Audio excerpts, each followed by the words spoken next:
Hello and welcome to Esther's Gardening Adventures. I'm Esther and I'm grinning from ear to ear because I might be crazy, but I have an announcement to make. If you recall, if you've been watching my channel, last year I rented a community garden plot that was run by the county for $30, a 25 by 30 plot that required a lot of work to make it happen. Well, guys, call me crazy, but this year I'm renting a second community garden plot, another 25 by 30 foot plot. And here she is. Isn't she beautiful? Now let me tell you the story. Last summer, I was walking along, finished up work in my area, and I thought, well, let me walk around and say hi to the other gardeners around. And I came over and there was a man, probably in his 50s, tending this garden. I said, oh, you have such a beautiful garden, so much. It's like a dream layout. He said, well, actually, I don't think I'm going to keep this next year. I've moved to the Eastern Shore. It's taken a lot of work to go back and forth between these plots and to maintain it between his home and here. And he said, I'm going to probably not reserve it again next year. And I said, oh, really? And I tried not to act too excited. And he said, yeah, and I know I'm supposed to clear out all the stuff, all the structures, the guidelines say to clear out. I said, oh, please don't clear it out. Whoever gets this will be so grateful and so blessed for the gift you've given them of having a preset, happy raised bed structure. And he said, okay, yeah, I'll think about that. So I watched close. I didn't talk about it to anybody. I talked about it to Mr. C because he's been so good to me. The gentleman who now, by the way, will be my neighbor. His plot will be next to my second one. And he said, oh, I've got enough plots. He maintains a couple plots for some families here, plus he has 2 of his own plots. So he's got plenty on his hands. I said, okay, I wanted to give him right of first refusal, basically. And he said, oh no, you should go for it. I said, oh, it's gonna be a lot of work. But I thought about it, and this plot is about as ready to go as a plot you can get without, obviously I'm going to have to add things to it. I'm going to have to, top the soil with compost and things like that. But it's pretty darn near ready to go. So here's the thing. With my other community garden rental plot, I still don't have enough space to grow enough things to be able to grow all the things I want. I want to grow everything, right? And now I can grow corn. I can try growing peanuts. I have a space to grow potatoes. I can grow more root vegetables because this soil is so loose. And I'm going to show you in a second how beautiful the soil is. But I can grow more root vegetables. I can grow things that need a raised bed and need a softer, lighter soil like peanuts do or like corn does. So there's all kinds of things I'm going to grow here. And this will also give me the opportunity to grow more flowers, more native plants. I'm probably going to be planting some fruit that later on in this spring. Here's what I have to tell you. Last year, when I was walking around this plot, when I was walking around the outside perimeter of this fence, and I was looking at all the plot options, I thought, this is before I rented the plot I have now. I thought, boy, wouldn't it be amazing to have a garden like this? He's got his trellising set up. He's got the raised beds that already deal with any water management issues. I thought, boy, this would be like the perfect plot to have. But obviously somebody loves it and takes care of it, so I'll never have it. Well, my unspoken wish came true. And let's see what the soil is like. I watched it last year. It was very productive. You can see those bushes back there. Those were all pepper plants. He had squash. He had tomatoes up near the front. It's a very productive garden. So I know the soil is going to be good quality. Well, let's find out together. All right. So here's one that looks pretty good. Let's see. Oh, look at how easy that is to dig into. Oh, that is good quality soil. It's dark. Well, let's see, I'm about 4 inches down right now. Oh, it's not compact.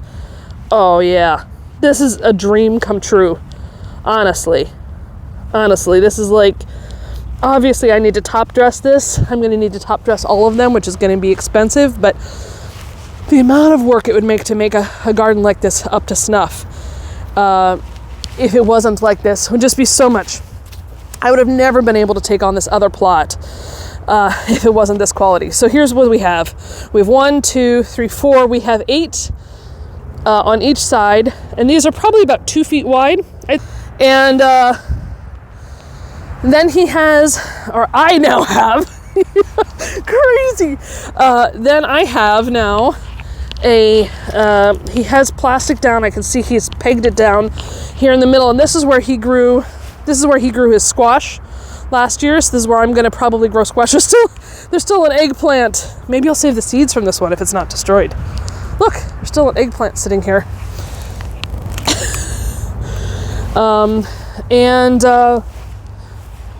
There's remnants of tomatoes. And so the main things I'm going to have to do this year to maintain this is, one, there's already weeds coming up, so I need to mulch this heavily. And I need to put down some cardboard and keep the mulch from, and keep the ground from growing weeds. But even the ground is quite soft. And then I think back here I'm going to grow, in these little ditches that get a lot of rain, I'm going to try growing some swamp milkweed, and maybe some corn back here.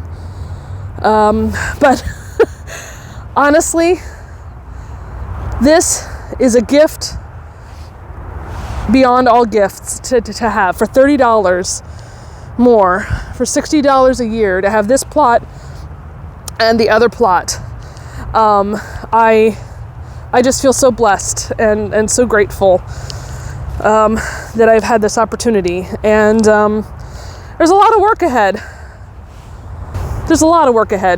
It's still going to take a lot. I haven't have to water everything. And let me show you my favorite part of this rental plot. Ta-da! Trellising.